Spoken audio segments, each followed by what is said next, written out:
Hi, everyone. My name is Lydia Creasy, and I work with Lydia's home team in RE/MAX Alliance. And I'm here with my two partners, Sherry Brown and Jim Dixon, and then also Joe McGrath with the Colorado Department of Taxation and our assistant, Alyssa Solano. So welcome. Thank you guys so much for joining us today. And our goal for tonight is just to ensure that we can give you guys a lot of how-to steps to make this as easy as possible. Right now, we have just over a week until the deadline for these appeals are due. And so we want to really kind of give you the information and the tools so that you can get going on it as soon as possible and just reach out to us with any questions.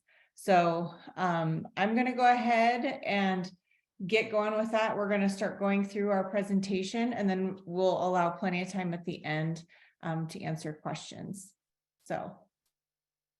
Okay.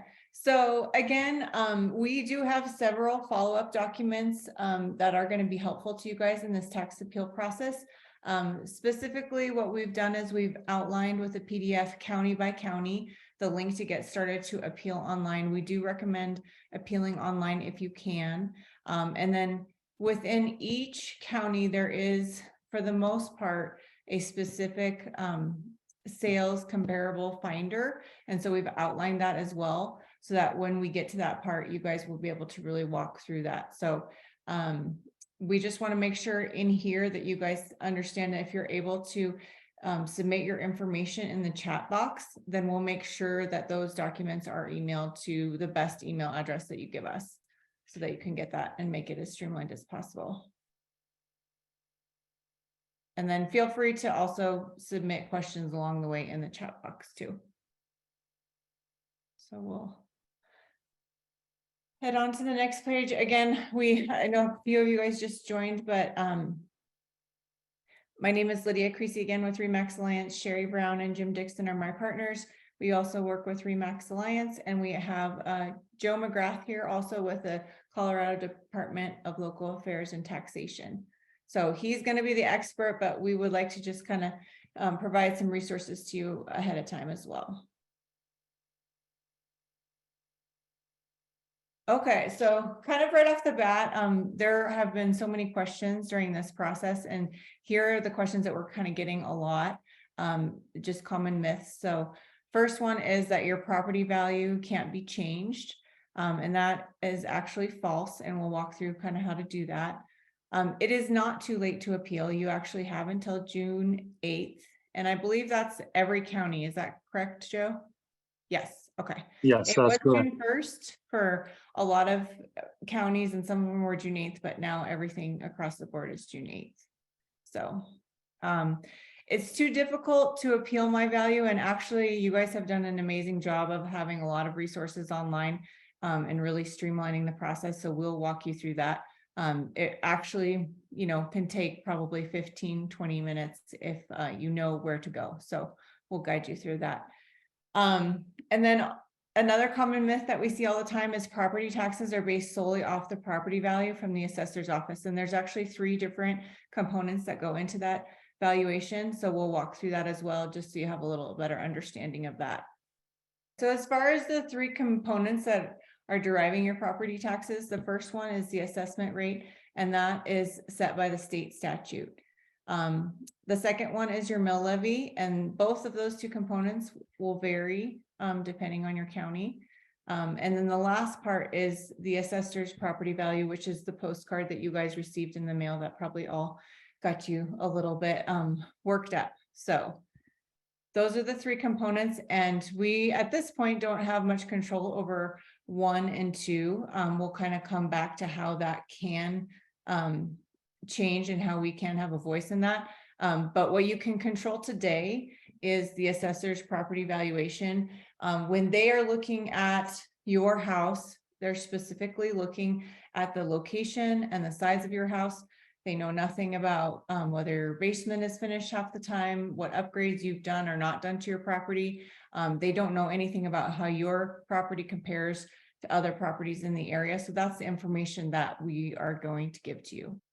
Okay, so this goes into a little bit more detail. We'll send out this presentation so you guys can review it in more detail, but it just talks about a little bit about how that assessment rate is set. Some people may not care, but it is there if you kind of want to research it as well. Okay, and then as far as the tax rate, once that is established, that money is collected and then it's divided evenly. Well, I wouldn't say evenly, but it's divided between these different things. So schools, emergency assistance, special taxing districts, water and sewer treatment facilities to support the communities. And I know, Joe, I've been getting a lot of questions. If I appeal my taxes, will that mean my schools are not getting enough support? So I know that might be a question that you get, and I'd love to have you weigh in on that. Okay.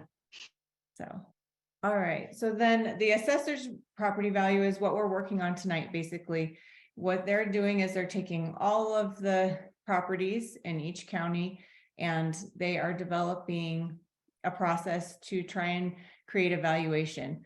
Obviously, it is as specific as they can do without having the information that you as a homeowner will have, or maybe as the agent will have.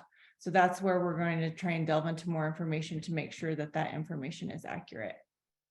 Okay, and I think at this point, like this is kind of getting into a little bit more of Joe's realm. So I'm going to go ahead and let him jump on and kind of explain the behind the scenes, just so that you guys kind of have that background understanding, and then we'll go into the how-tos from there.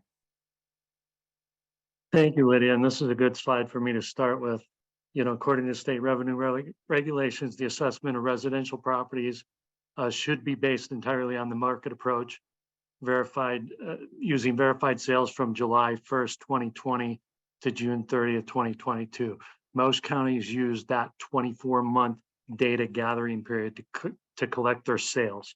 And it says should be based entirely on the market approach. It's actually in Colorado law, residential property must be valued only by the market approach. There's also the cost approach and the income approach to appraisal. And most all other property is valued by consideration of all three approaches. But what the assessor's office does, what they're required to do is look at sales data during that time period to value your property or that property, and they use comparable sales data. So if you want to go to the next slide, I think Alyssa, you're driving. Yeah, this is kind of a formula on how does the assessor's value of your property get to tax revenue for your taxing entities. And that first one's a little bit backwards. Like Lydia mentioned, the assessment rate is set in statute. It's created by the legislatures or set by legislators every year. Up until the repeal of Gallagher, we did that work, the Division of Property Taxation.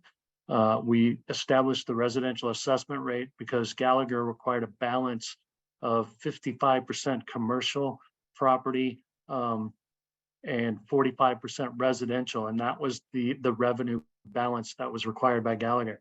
So that went away, and 29% was the commercial rate, and the last rate in statute was 6.95%.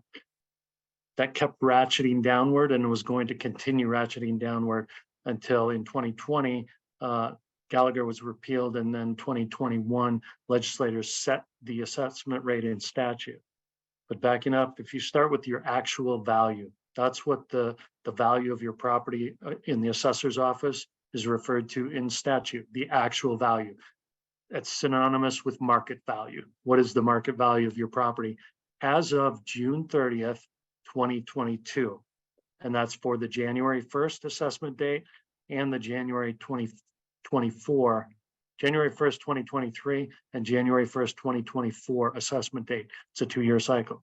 So you take that actual value times the assessment rate that's set in statute, and that remains to be seen. We'll find out in November what 2023's assessment rate will be. Then you take that times the mill levy, which is set by your taxing entities based on their budgets for what they need for the following year to provide those services to the property owners in their districts. Take the So Joe, assessed can rate. I just interject for one quick thing? So Please do, Lydia. for anyone that, you received your postcard in the mail, so the actual value that Joe is referring to is basically the value that the higher number that's showing on your card, correct? Because you'll have like the previous value and then they're projecting what it is now. So that's the number that will plug into this, correct? That's correct. Yeah, thanks for bringing that. And please, anyone interrupt me if you want. I get to talk and maybe I won't stop.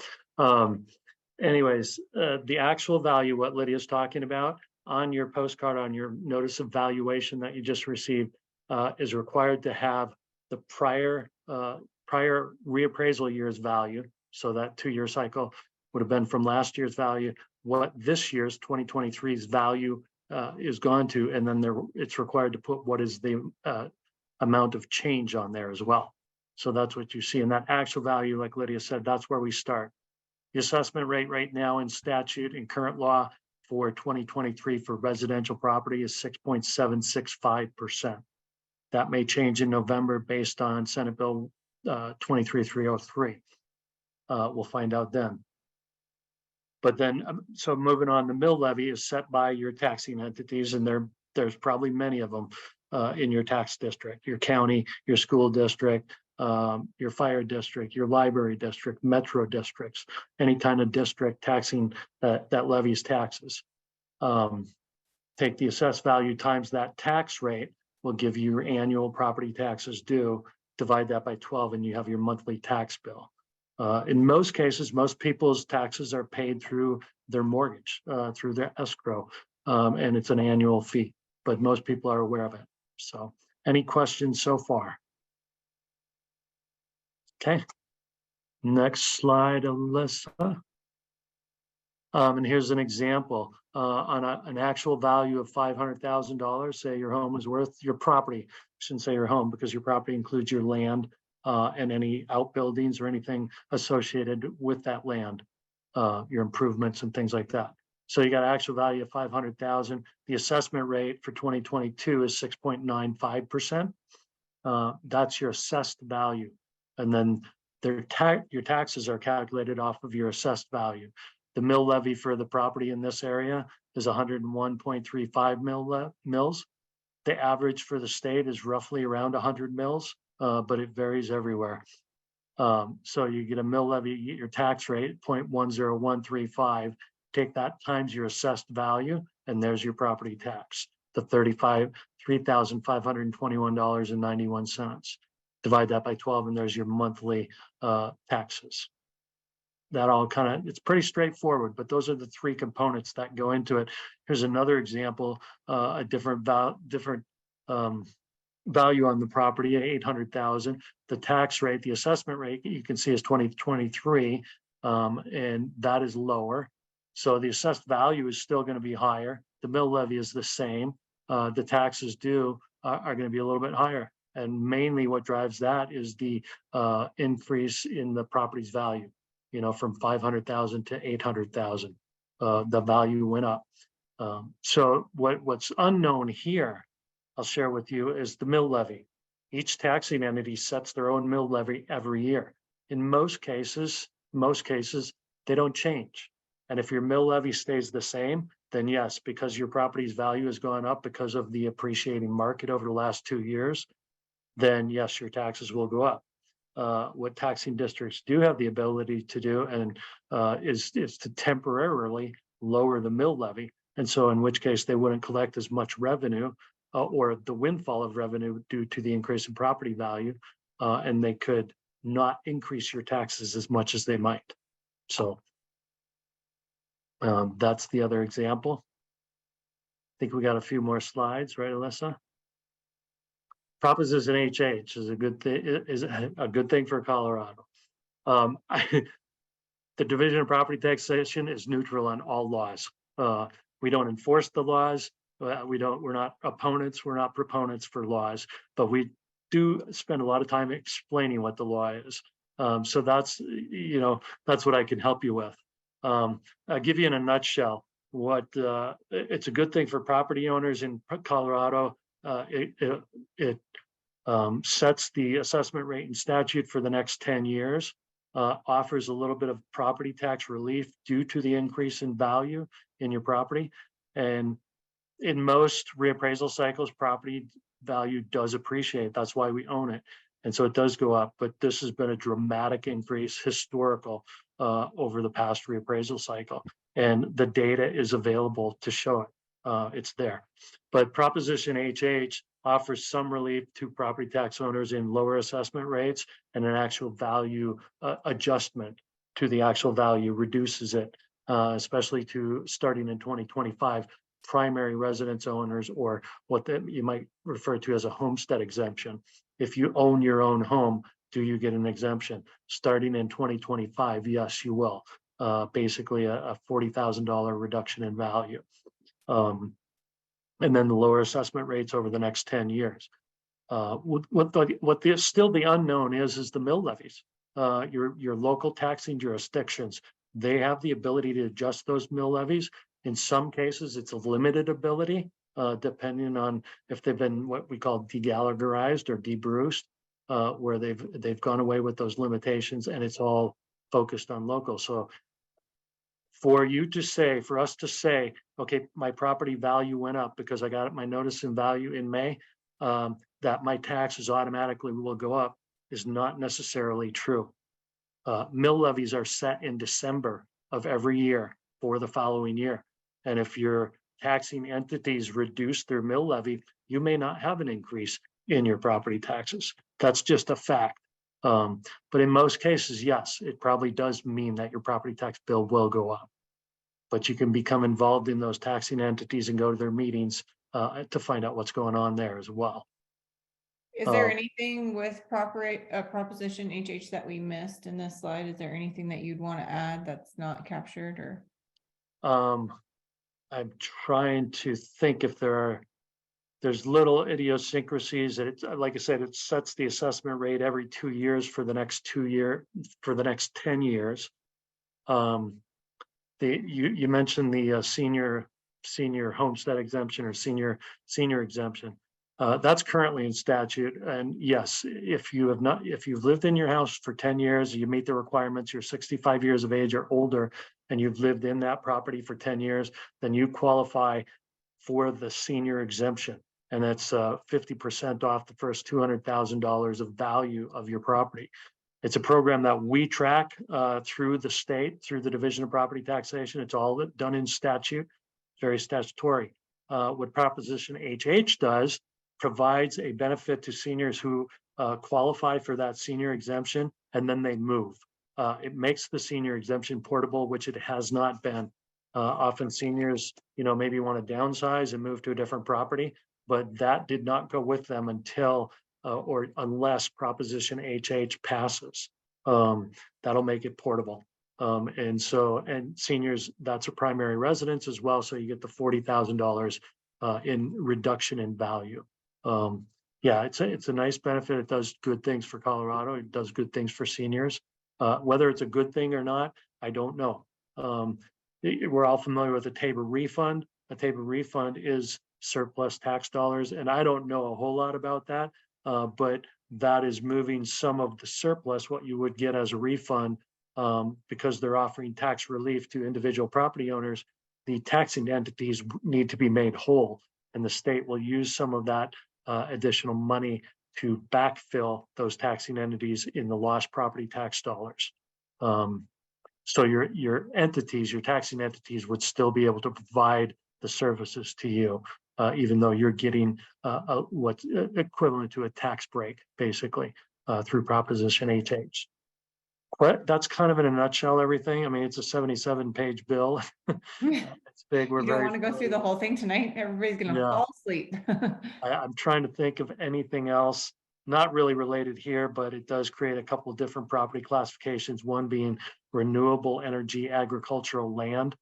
So if you build a facility, a renewable energy facility, I'll use an example of a wind farm, where on a farmer's field where they graze cows and they've got all these big posts sticking out of the ground with wind turbines on them. If they are still using the land beneath those wind turbines, then it's a special designation for agricultural purposes.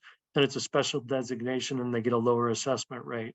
It's an incentive to promote renewable energy in Colorado, is what it comes down to. That's the one other thing I can think of in the bill that, like I say, it doesn't impact many of you at all, I wouldn't think. Any other questions or anything that I haven't covered that you're aware of? I don't think so yet. So we can Okay, definitely, come back to questions towards the end too. sure. We might have more that come up. So I That's think there's one more that you were going to go through, and then we'll hand it off to Sherry. sure. Okay. So what sets this reappraisal apart from previous ones? The repealed Gallagher amendment is on here. So yeah, that makes it different. But that's really not because Gallagher was repealed is not the reason that your property's values went up.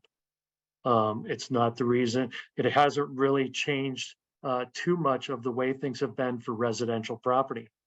In 2022, the residential assessment rate was 6.95%. In 2023, it's either going to be 6.765 or 6.7%. So it's continued to come down. Had Gallagher still been in place, it may have come down lower. It may not have. We don't really know. But it was continuing to go downward. And it was always the property tax administrator recommended to the General Assembly, this is what the assessment rate would be. You guys decide what you want to do with it. In statute, the residential assessment rate is not allowed to go up unless there's a vote of the people that approve it. A lot of politicians don't get elected by saying, hey, we'd like to raise your property taxes and raise your values. So over time, it continued to go down. A little side story there. But what we're seeing this year is because of the increase in property values from essentially about when COVID started. And you guys saw the news stories. Values just went up. People paid cash for houses. It's still happening. What sets this reappraisal apart from the previous ones? The designated reappraisal date is June 30th, 2022. Many of you in real estate will agree that was kind of the top of the market right there on that date, just about right around there, give or take 3 months or 4 months. Things started to soften a little bit. And when I say that, I don't think values have disintegrated or depreciated. They've steadied off, they've stabilized, the assessment or the mortgage rates going up, all the different things that impact that. But right now, maybe your property isn't worth what it was on June 30th, 2022. Because of Colorado law, that's the date the assessor has to value your property. If we see a downturn in the market in 23 and 24, then on June 30th, 2024, your property value is going to go down. It won't be impacted until June 30th, 2024, and you won't see that until May 1st of 2025, the reduction in value. So it happens in arrears. That's how Colorado property tax law is set up. Increased interest rates, tempered demand. Absolutely, it's slowed things down. And everybody has a different opinion as to what's going on out there. And most real estate professionals like to stay positive. Yes, your property will appreciate. And I believe they will. It'll come back. It's cyclical. I don't see a huge downturn coming our way. This is kind of an adjustment in the market right now, or a tempering off. So there's things in play, and everything impacts your property's value. What doesn't have a lot of different impact is how the assessor is allowed to value it and what they're allowed to use. So I hope that helps. And I'm not sure if that was the end of my slide or if I had a couple more. Sherry? Can you go ahead and advance it, Alyssa? I think we're on. Yeah, I think you've got a couple more there, Joe. Okay. Yep, you good with that, Lydia? Yeah, if you're tired of talking, I can jump in too. Nope, I'm okay. What are the grounds or justifications for filing appeal? These were great, inaccurate data. That's number one. You want to make sure the assessor's office has your correct property information. Now, if you, I think Lydia kind of mentioned, the assessor may not know if you have a finished basement or a non-finished basement. And if the assessor knows you have a finished basement, more than likely it's going to increase your property's value a little bit because it's more appealing. It's got more value to it. It's not gonna break the bank for you if you tell them it's correct, or if you don't want them to come out, it's wrong. They've got less information than you have, then leave it that way. Don't correct the data. Don't appeal your property's value. Because when you do appeal your property's value, you open up the door to the assessor getting it accurate. And that means it could go down or it could go up. If you've got gold plated faucets and door handles and everything like that, many assessors' office won't look at that. They typically don't come inside the house, or the interior characteristics have less an impact on an assessor's value than the exterior characteristics, the square footage, maybe the bedrooms or bathrooms. The living areas is the big driver. Might be land or anything like that. But inaccurate data, that's one reason. Excessive property value, that's a good reason. Great this year. Your property value has gone up. You don't agree. You probably could that you could sell your property for that on June 30th, 2022. But yeah, it can be excessive. How the assessor's office values property in Colorado. Every one of them uses what's called a mass appraisal system or a CAMA system, computer assisted mass appraisal system. All of the property characteristics of all of the properties in the county go into that CAMA system. All of the sales data during that 2-year period go into that CAMA system. And there's a valuation formula based on the county's market, what drives value. Typically, it's the size of the house or the improvement, size of the property, design style, quality of construction, condition, and then neighborhoods, different economic areas and things like that.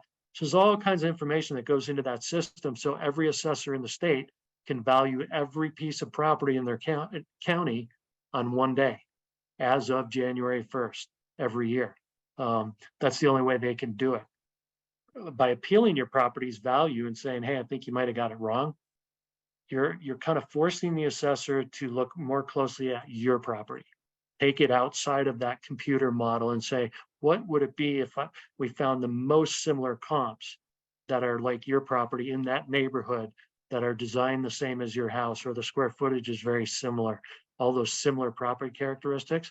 Keep in mind what you got on your notice of value from May 1st is an aggregate of all of that different information, all of that different data. Now it's those valuation models are whittled down, like I said, to neighborhoods, design styles, things like that.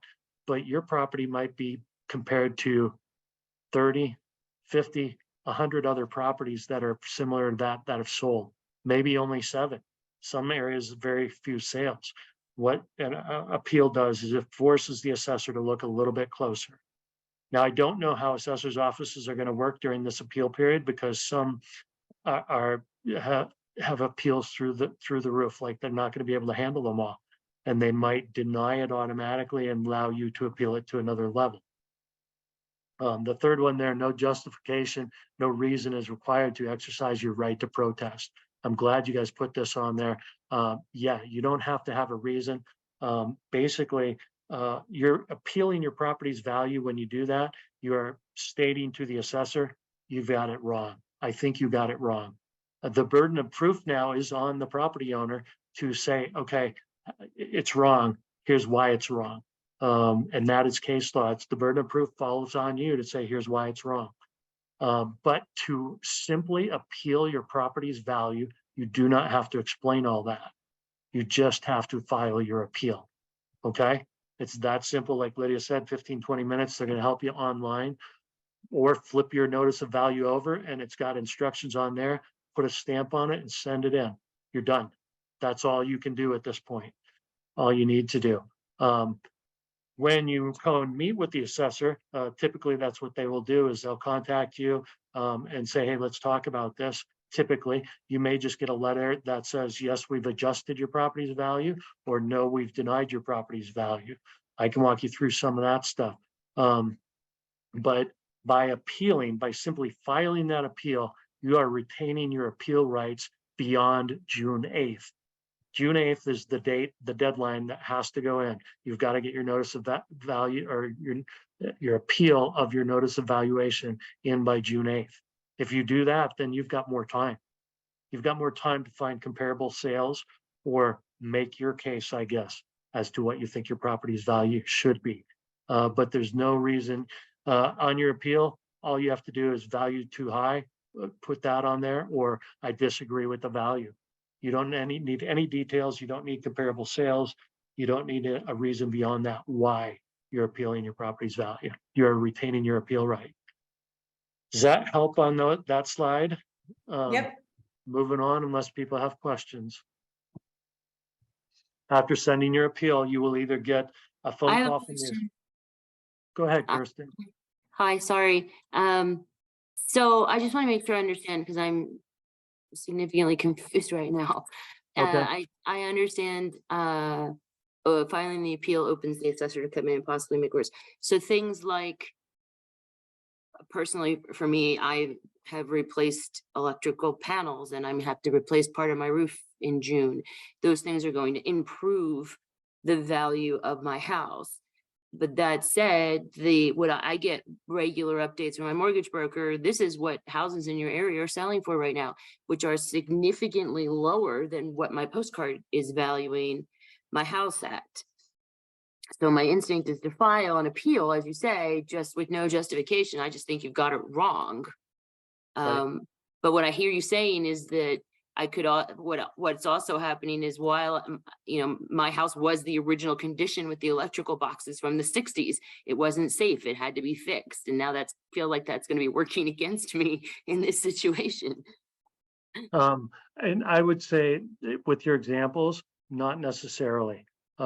Electrical boxes, most assessors' offices are going to assume that the electrical box is working, and more than likely they're comparing your property, the characteristics of your property with properties that have good electrical boxes.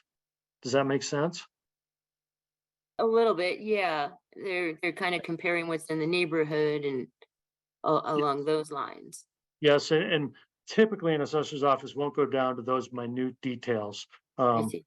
Where how many electrical boxes or when was the electrical box replaced.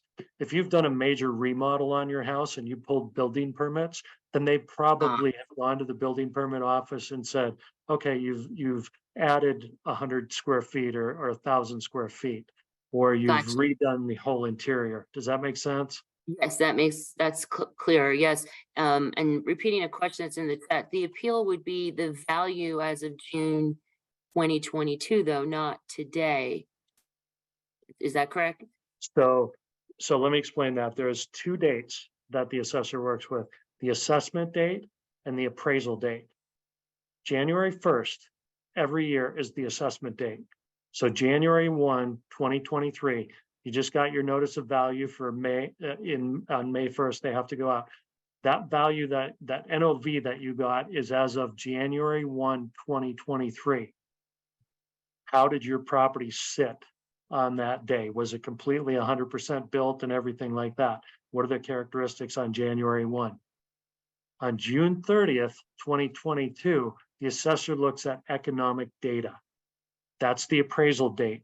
So as of June 30th, 2022, what was your property? How it looked on January 1st, what was it worth on June 30th, 2022? Those two different dates. It's a bit confusing. It's can be a tough concept to grasp, but if you think of it, so January 1, my property was 100% complete. All the windows were in. It was just a building that sat by itself, and it was a 2-story. What the assessor does is on June 30th, 2022, he looks for 2 stories, 100% complete property to value your property as of the tax year, January 1, 2023. That value will also carry over unless you make some changes to your property, will be the same value for 2024, January 1, the assessment date. So there's 2 assessment dates, but there's 1 appraisal date. Does that confuse you even more?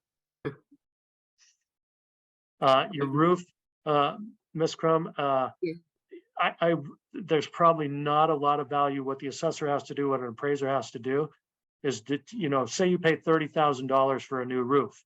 Well, they don't just automatically add $30,000 to your property's value.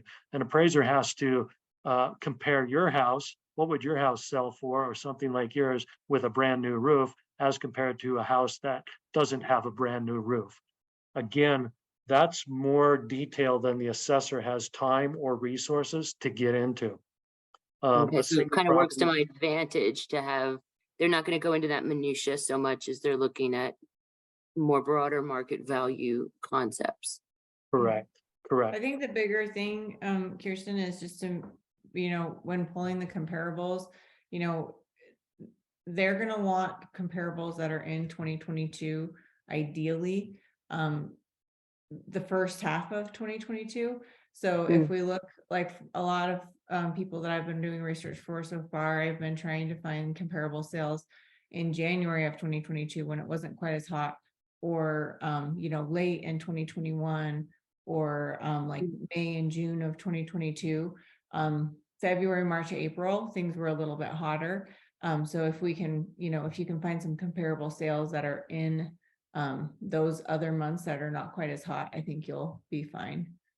Okay, so overall worth appealing, not to get too lost into the weeds about it, but worth just really kind of doing that appeal before the June 8th date to have that more time and working into the Yes. system to see how that can be beneficial, worth the effort.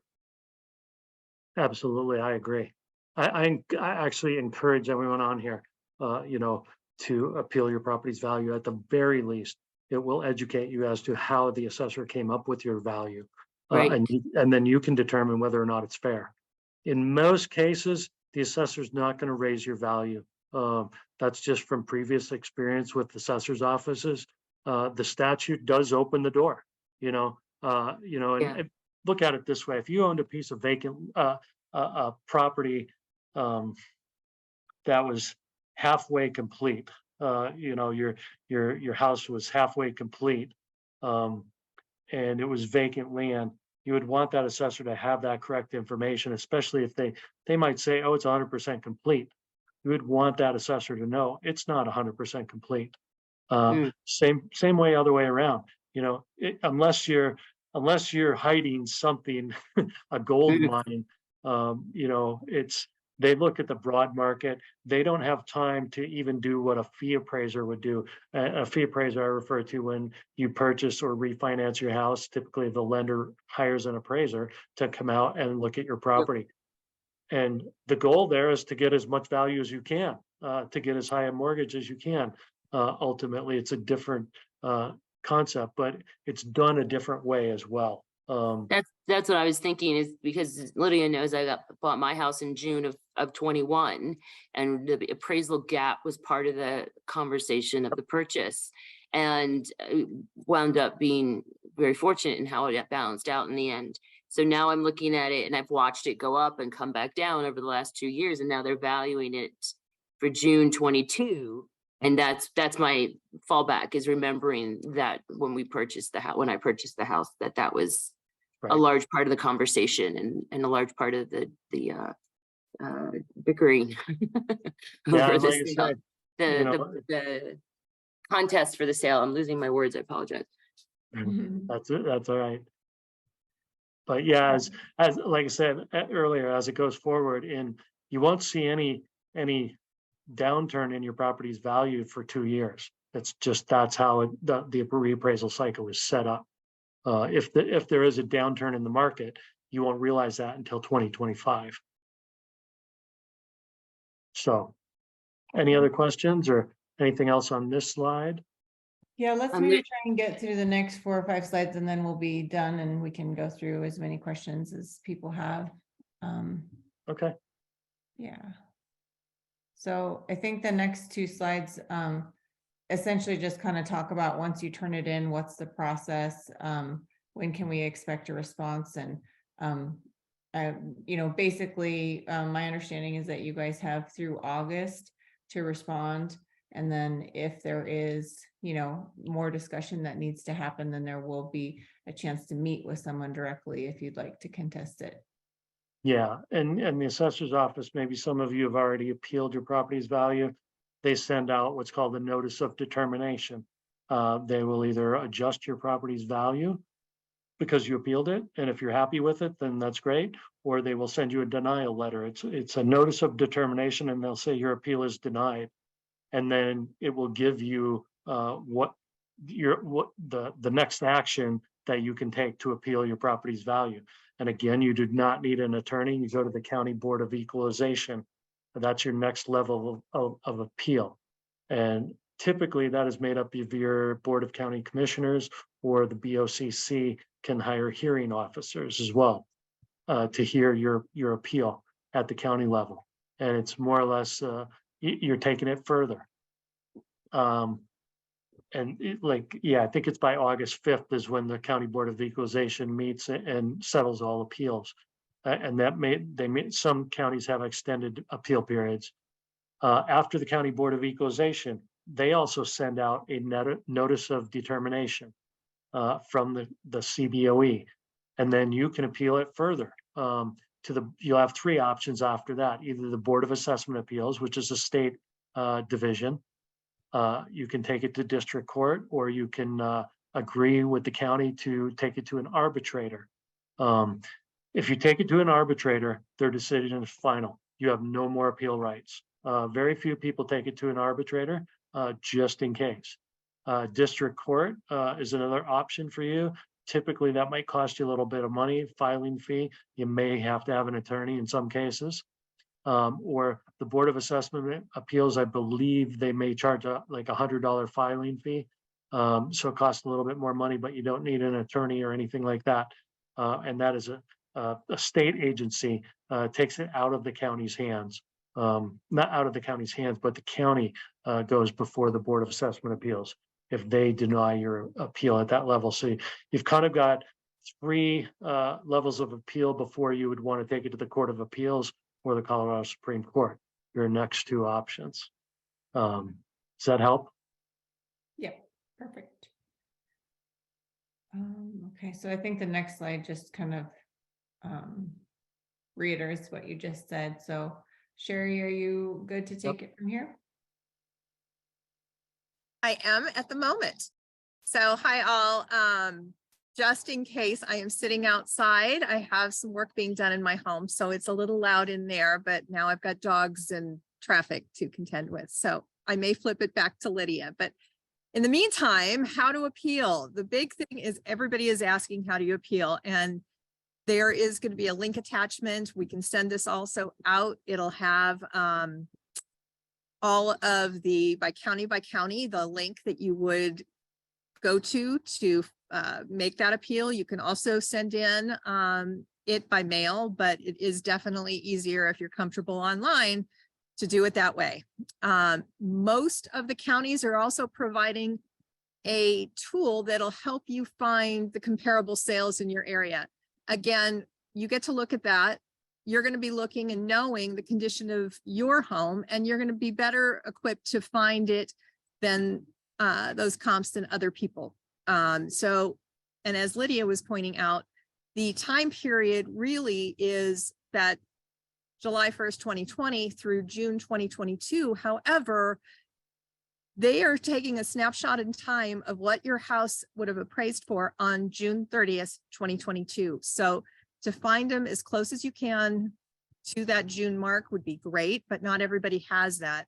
The market was typically a little bit higher in February, March, April, it started to come back down.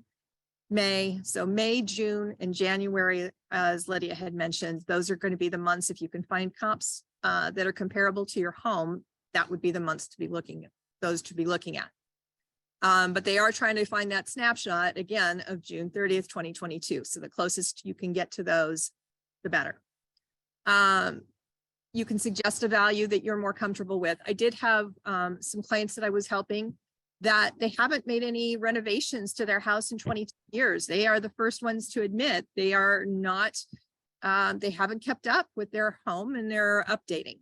And when I looked at the comps and for them, they were valued at a very high rate because all of the homes in the area that sold were updated. And so that was one of those people that could have a very strong argument in used comp sales to have that value brought down. If you have supporting documents, that would be the best, which would be the sale price, any kind of information that you might have documented showing. And Zillow is a great tool for this as well. You can look up the properties in that area and then validate your contact information and then sign the appeal. Kind of going back to Zillow, if you look on Zillow's website, the Zestimates are an algorithm. We tend to not really give them a whole lot of weight as agents because they're really usually off, but it will kind of give you an idea of what that might look like. And again, it's an idea based on very generic and a very generic algorithm. So they're not all that great, but you can kind of follow it. If you look at the Zestimate down below it, it'll actually give you a assessment history, and you can use the sliding scale on it to go back to June of 2022 and see what it was valued then. Let's go to the next slide. Again, pick homes that are closer, Zillow's estimate. I got ahead of myself on the slides, gang. An appraisal maybe in that time frame may benefit your case.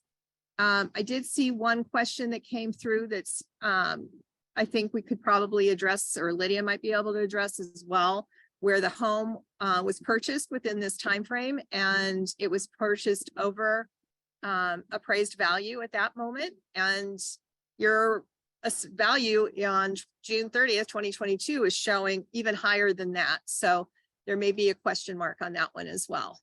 Yeah, I responded directly, so. Right, perfect. But again, keep in mind, you're looking, if you have a 3-bedroom, look for 3 bedrooms. If you have made improvements, basements some of the time are noted if they pulled a permit when they redid your basement. Public records may show it already, and so will the appraiser probably, and the assessor probably already saw that your basement was finished. But do check that, because if you throw an appeal in there and it's not there, you could have your home go up instead of down, because all of a sudden now they know your basement is finished. That's pretty much, as far as like better appliances, electrical panels, to keep in mind on all those things, roofs, sorry about my dog.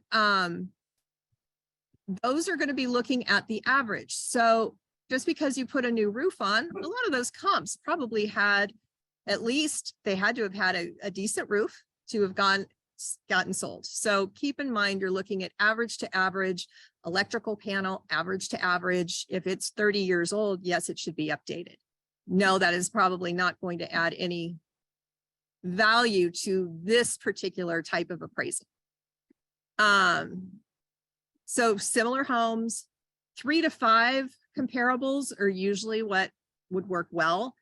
And then again, make notes on each one of those on how they compare. What are the upgrades? What are the conditions? Because again, you're kind of looking, the one thing that you might be watching is dollar per square foot.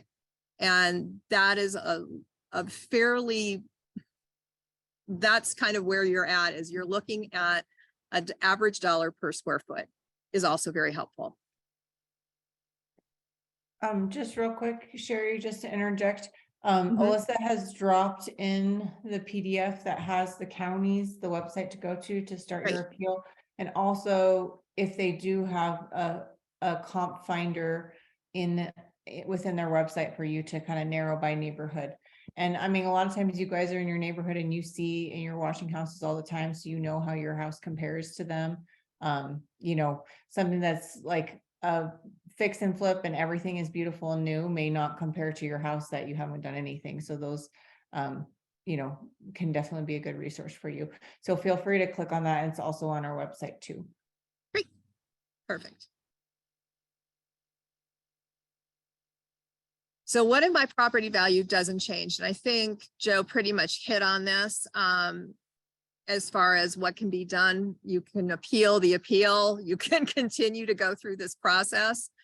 But there are a couple of positives and there are a couple of other thoughts. I do have some people saying, I was thinking about downsizing anyway, maybe this is a good time. So that would be something. I have called my insurance agent personally because my insurance also went up. So making sure that my insurance coverage is good. One thing that I've had a couple of my clients do is they were paying mortgage insurance. And so it might be a good time to reach out to your lender. If you're still paying mortgage insurance and you bought your house more than a year ago, if it went up 20%, you might be able to have that removed from your mortgage payment. So again, there's some good things there.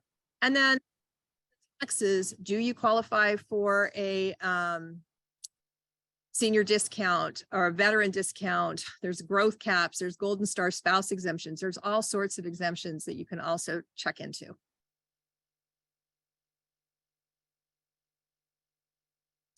Here is the flow chart of the appeal process. So this is basically what Joe was saying earlier. You can appeal the appeal. So even if you can't justify necessarily and send those comps in, you can still appeal, and then maybe the comps come in the next way.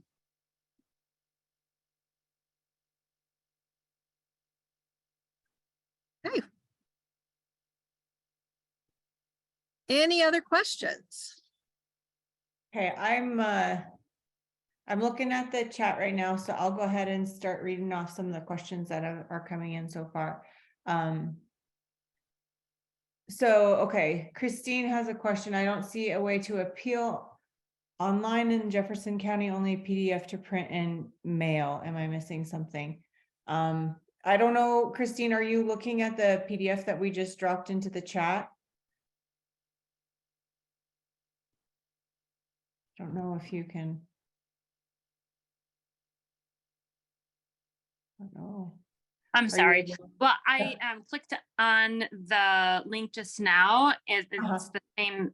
It just says any appeal must be postmarked no later than June 8th. So I guess not. That's fine. No, there is a way to appeal online. If you open up the PDF, it'll say Jefferson County. There is a link to appeal, and then you just follow the prompts in there, essentially. Basically, Melissa, can you go back to the steps 1 through 6 real quick? So essentially, the first step is to enter your parcel ID number, and then it'll pull up your property, and then you can start the process that way. That number is on your valuation postcard that you received in the mail. And then within, right below the Jefferson County link, there is another link right below that in the PDF that shows you exactly what website to go to if you want to find your own comps. It should be under more info. There's a clickable link.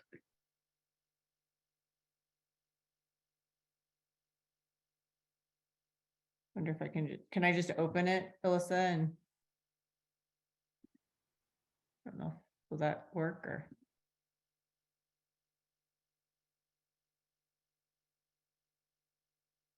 So for Jefferson County, you should be able to click on this link, and then it'll take you directly to the link to appeal online.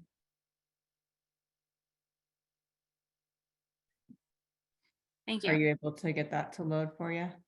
Well, I'm on my phone, so it's all super small. I'll have to like. Oh, okay. Yeah, we can email this. It may not show up as great on the phone. I feel like I had a similar situation. So, yes, but we'll email it to you as well. Thank you. got your email. So, okay, cool. And then see, Alyssa also just dropped into the chat, tax appeal resources, tax exemption resources.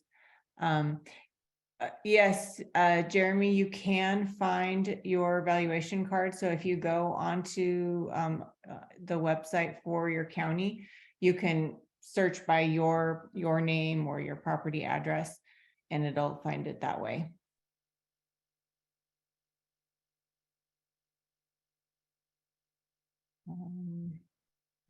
Next question is, should I have all the documentation compiled before starting the appeal or giving the upcoming deadline kit the appeal in and then compile the info? I mean, that's a good question, Joe. I have been getting all the information together and submitting the appeal. My thought with that was that, you know, if I'm providing evidence right off the bat, that they're probably more likely to look at mine over somebody who didn't submit anything with theirs. I don't know if that's I true. absolutely, I agree. And I Okay. can't speak for every assessor's office, but yeah, the more information that you can provide to support your position, you know, if you feel that the property value is too high, that's most of your positions, I assume. But if you can provide documentation, sales data, as close to that June 30th, 2022 sale date, as close to your property, as similar to your property in that neighborhood geographic area, that's helpful for the assessor to be able to say, okay, I'm looking at these three. He found 3 good ones or 5 good ones or 6 good ones. You don't really have to give them more than 6 comparables, but that can be helpful during that time period.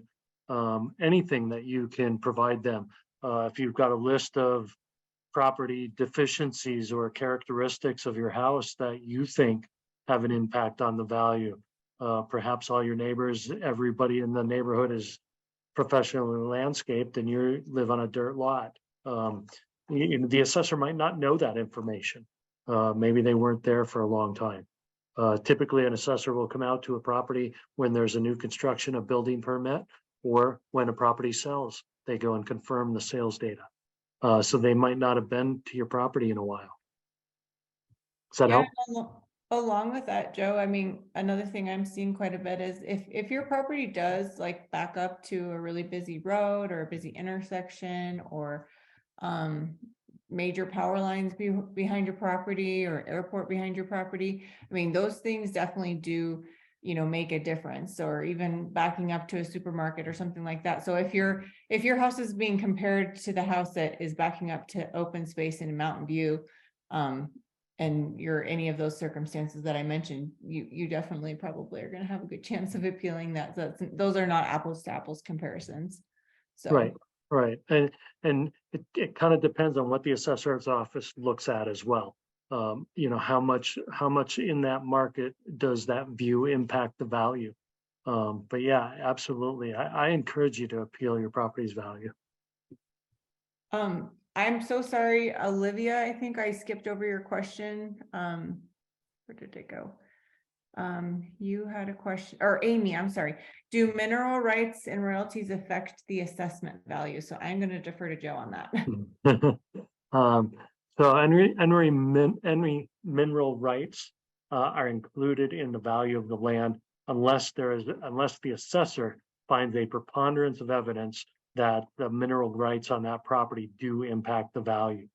In most cases in Colorado, mineral rights are not really evaluated, is the best way I could put it. The assessor's office typically may not go into, does that person who owns the property, the surface, do they own the mineral rights too? Unless in a certain area there's a preponderance of evidence, and as a property owner, you would know it. If you had gold underneath your ground and it was severed, somebody else owned it, you didn't own it as a surface owner, yeah, then severed minerals could be valued separately. But non-severed minerals are valued with the property. And so, you know, if sales data indicates that your property would sell for $500,000, that's with the mineral rights that are associated with it. Unless there's a reservation in the deed that reserves those mineral rights, and if there was some value to them, you would know about it. Can I ask a question about a property in a condominium complex? Okay. Yeah, so in my case, we have a pool that has failed and that belongs to the HOA, so it's not really like, obviously it's not in my condo, but it's kind of like a community amenity. And it's failed because it was built improperly. There's also, it was built on the hill and there is a retaining wall that's also failing. So like all of that stuff needs to be repaired. The roads are in a pretty poor condition. And they're owned by it's a gated community, so they're not public roads. So does any of this affect the valuation of my property? And so with condominiums, what you're talking about is common area. The pool is common area, so all the condo unit owners can use that pool. And yeah, if it's in bad shape, if the retaining wall is in bad shape, if common area, that's going to have an impact on your property's value. And that is split equally, typically among the condominium unit owners. So that value of the pool area or the common areas is included in your condo value. Typically, what's going to be used for comparable sales are comparable sales within that condominium complex, and they're all going to have a similar, so you won't be able to distinguish the impact. That'll be your best sale price. If they're using condo comparable sales from a condo that has a great pool and it's even better than this one, and there's an impact on those individual unit prices, then yeah, you would want to make the appeal that, hey, this is not the same comparable property as mine because of this common area deficiencies. Does that help?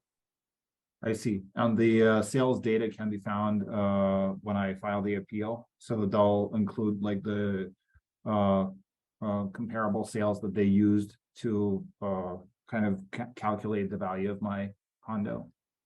You will have to go to the assessor's website or the assessor's office and request that data. Okay. Typically on most assessors' websites, they have sales lists available, and you should be able to search by your neighborhood or your property type, condominium, things like that. And if not, contact the assessor's office and ask them, what sales data did you use? Where do I find this information? That's your best bet, everybody, is to use the data from the assessor's office. That's the data that they're using to value your property. And if you think they're missing something because you have access to MLS or you've got an agent or a broker helping you out, then obviously bring that to their attention as well. Thank you. That's helpful. What county are you in? It's Boulder. Dimitri. Yeah. Dimitri, it's Sure. Cher. Hi. Yeah, I know what you're talking about. Let me take a peek at it real quickly for you to see, because it's Saddlebrook, Lydia. That's what I was wondering. So the assessment tool on Boulder County is a little bit, I feel like it's a little trickier, and also in Adams County from playing around with it. So, Yeah. Yeah. So Dimitri, I'll take a peek and see. We have to look specifically at Saddlebrook though, for you. So instead of getting comps from elsewhere in that area, you're going to want to specifically look at homes that were sold in Saddlebrook. And within the last 2 years, because that pool did fail. It's almost been 2 years, huh? Yeah, actually, when we bought it, it had already failed, but we just didn't know. They were like, "Oh, we're fixing it," but then they did like a whole inspection, and it's like it basically was built on top of a garbage dump. Like, Right. Yeah, so it just started sliding down the hill. Yeah.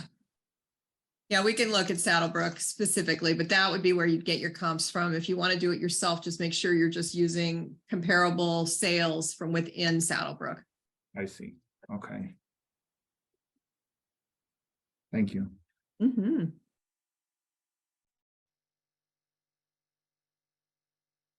Okay, I am responding to you, Juliet, directly. Does anybody else want to jump in with questions?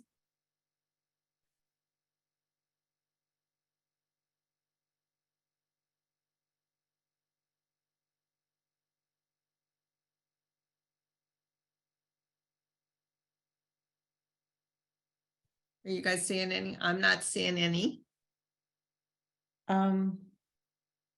Juliet had a question directly for my neighborhood, so I just responded to her, and I'll email you separately with that information. I think we have gotten to the questions that are in the chat, so you guys can feel free to type in.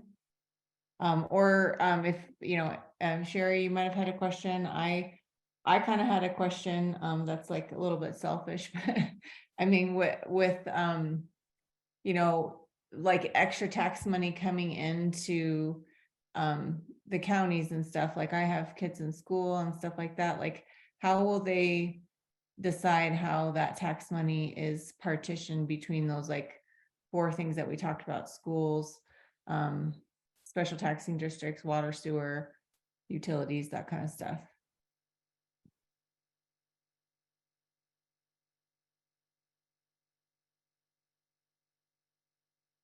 Is that basically the mill levy you're talking about, Lynn?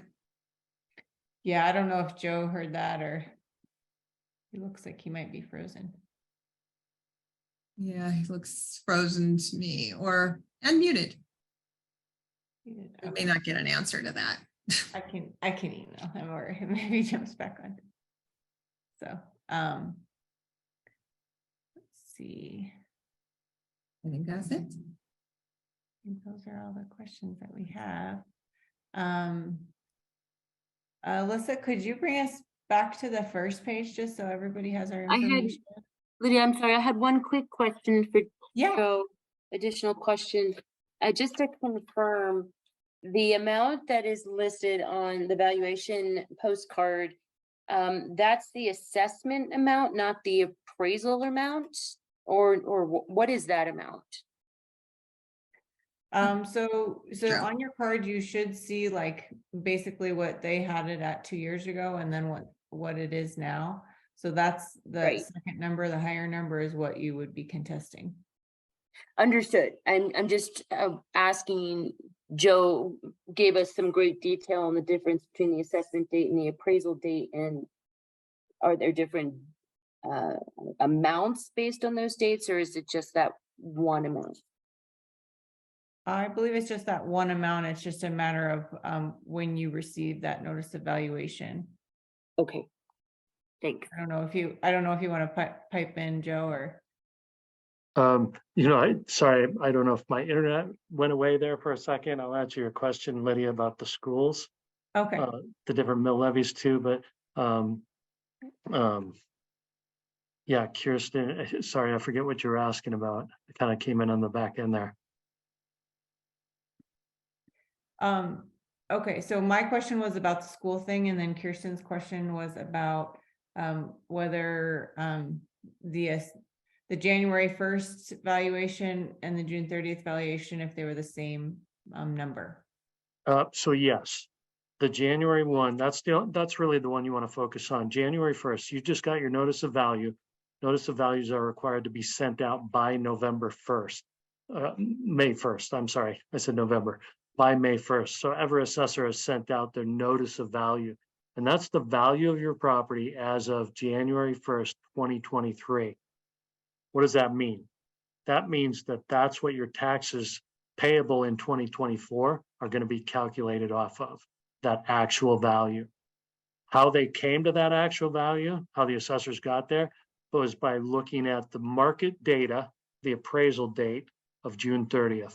On the appraisal date, they said, what's going on in the market for. They looked at what? June 30th as the appraisal date, and they made that valuation as of January 1st of 23, which we will see the impact of in our taxes in 2024. Correct. So this is not an amount that's going to hit me in my mortgage payment in June. It's going to hit me in January of 2024 if I don't appeal it. And even if that appeal is successful, the results of that appeal, something's going to go up, probably. That still won't be shown in my tax requirement until January of 2024. Correct. Okay. I was a little Hmm. afraid I was going to start paying on the 518 in June. I won't lie, like next month. So that's No. very helpful to know. No, your taxes for 2023, your tax bill for 2023, most of you have probably already paid it, or the second payment is due maybe in June. I can't even remember. Mine's in my escrow, so I don't pay attention Yeah. to it month to month. I just pay what